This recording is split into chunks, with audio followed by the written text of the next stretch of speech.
being a wise man according to Maimonides. One of the most important rabbis, perhaps the most important rabbi in Jewish history, is certainly in the medieval period, is named Moses ben Maimonides. In Hebrew we call him the Rambam. Lived 1135 to 1204.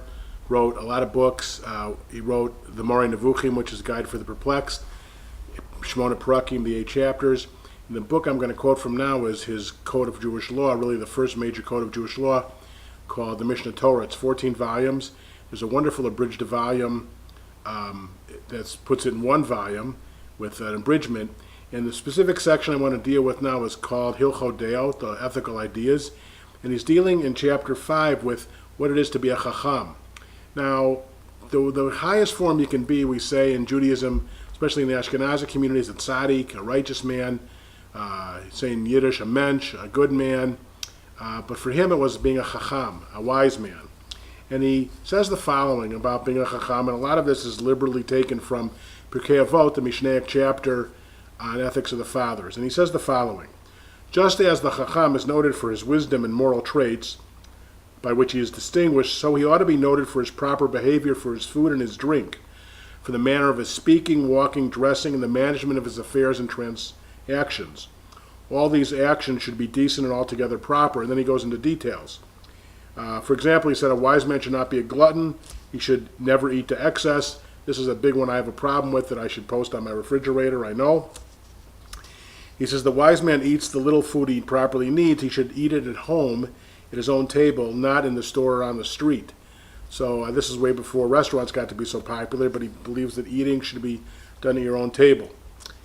He says a wise man does not shout or scream when he speaks. He talks gently to all people, never raises his voice unduly.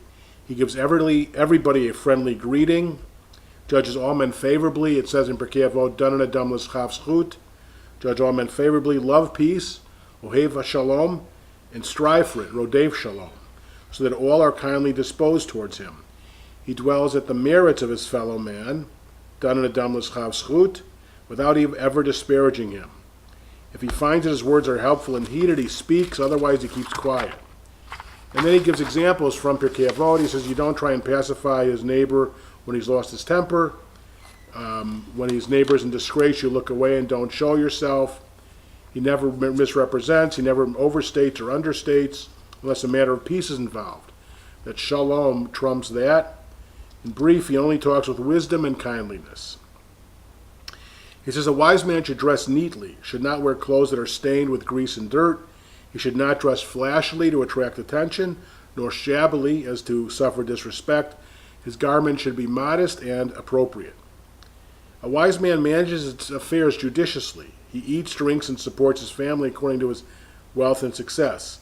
In the Talmud it says that you should spend less than your means on food, within your means on your clothes, and get this, more than your means on your wife and children. They'll like that. And then he goes on to say, a wise man is honest in all his transactions. When he says no, he means no. When he says yes, he means yes. He does not encroach on his neighbor's occupation. So you respect other people's ability to earn their living and never mistreat anyone. In short, he prefers rather to be among the offended than among the offenders. So that is the famous chapter 5 from Maimonides, Hilchot Deot, on the way that we can be a chacham, a wise man.